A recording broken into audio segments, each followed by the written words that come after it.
Hello,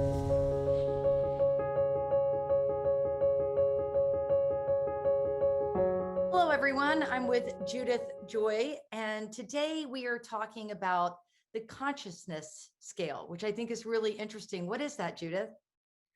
Well, the consciousness scale is moving, it's the vibrations that we move through. When you've got really low vibrations, you've got shame and guilt and things like that. And they're like just sort of moving along, and it takes a lot of energy to get anything done. And then you move up a little bit more, and you've got the anger. Well, anger isn't necessarily a high vibe, it is a higher vibe than shame and blame and things like that, and even depression. Because when you have anger, you've got more energy. Just think about when you are depressed, you can't get off the couch, no Mhm. energy. But when you're angry, you've got some energy to get stuff done, but it still takes force to get things done. You keep moving up the scale and you get to a point where you have, where you rely on yourself and you know that everything comes from you. And at this point, it's sort of the tipping point into the sweetness, into the yummy stuff. And that's when you have the willingness and acceptance and love and gratitude, and there's more ease here. Think in terms of when you have um, someone that you love in your life and this new love, and you're just like full of energy and everything is just sparkling and great, and you're able to handle so much more. So what this means for a normal person is that when you have the lower vibes or the shame, blame, the depression, even the anger, it takes a lot of energy to get stuff done, and it takes a lot of force. When you get to the higher vibes, then when you feel better, you have more energy to get things done. And in fact, when you are manifesting, when you're the high vibe, you can think it and it becomes a reality. But how do you transition yourself from, let's say, the guilty, the depressed, the angry? A lot of people get trapped into those modes and they just don't know how to pivot out of them. The first is to know that you have a choice, that you can choose something else. Most people are like, but this is the way I am.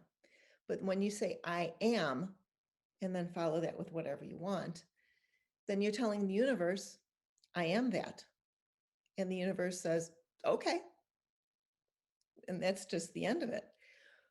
But if you're going, all right, right now, this is what I'm feeling. However, this is what I would like to be for today. Like you can get up in the morning and going, I don't care what I'm feeling now. I am going to feel high vibe today. I'm going to feel gratitude all day long. And then you just start chugging away. And it's almost as if you've set the goal, the gratitude, and you start moving in that direction because you've told the universe, this is where I'm going.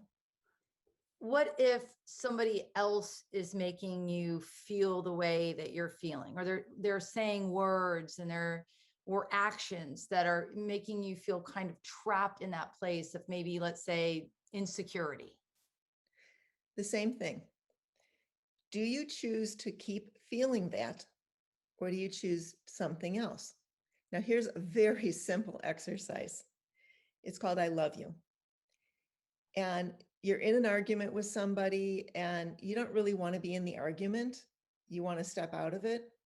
Close your mouth, literally zip it closed, and then start thinking, I love you.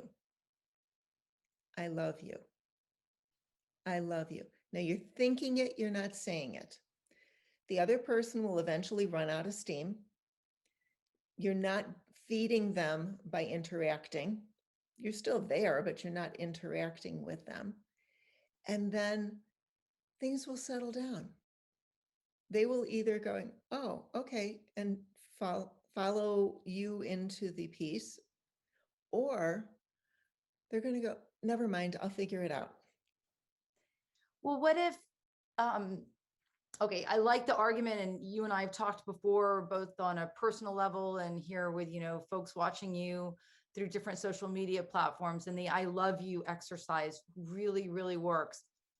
But what if your insecurities or whatever you're feeling, what if they run deeper and it's not the other person's fault? It's your fault. Like you can't get yourself out of this mindset. Well, it usually does run deeper, and it usually, um, you're triggered because of something in you. So the other person could be throwing darts at you, but if you're not triggered by it, it doesn't matter. So you look at your own stuff, and it's sort of like a puzzle piece where you set the goal of, I want to be here, I want to be in gratitude, and then you start doing it, or I want to be in love, and you start doing it. Something will pop up, and you're going, whoa, I forgot about that thought. I forgot about that experience. And then, are you willing to let it go? Are you willing to let the story just be a story with no emotional attachment? And you can literally take whatever this thought is, chop it up, and pull it out. Okay. And just give it to the earth, let the earth recycle it. Well, some feelings, like let's say jealousy, which I would imagine fall very, very at that almost exhausting state, of the pyramid or whatever consciousness scale that you're working with. Sometimes that just gets a vice grip on you and you just can't stop your mind from thinking that way. The first step is, are you willing to make a different choice? And then, are you willing to let go of whatever that's about? When people want something, very often they want it because somebody else wants it. So jealousy is one of those things that, like, if someone admires your husband and then you're jealous, then you're going, oh, I'm feeling this way. It's my choice if I feel this way. Do I choose to feel this way? And am I willing to let it go? And then, am I willing to let a little bit more go and a little bit more?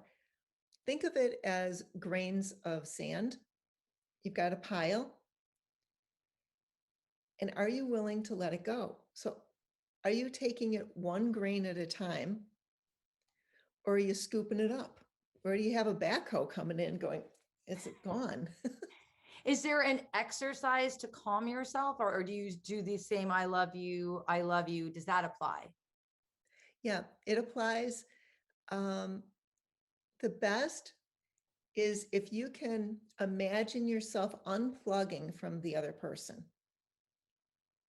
literally as if you have a cord that is stuck together, Right? and just imagine unplugging, unplugging, unplugging.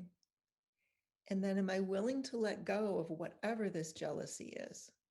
It's coming from somewhere in my past. I don't need to know what it is, but if it pops up, it's welcome to pop up.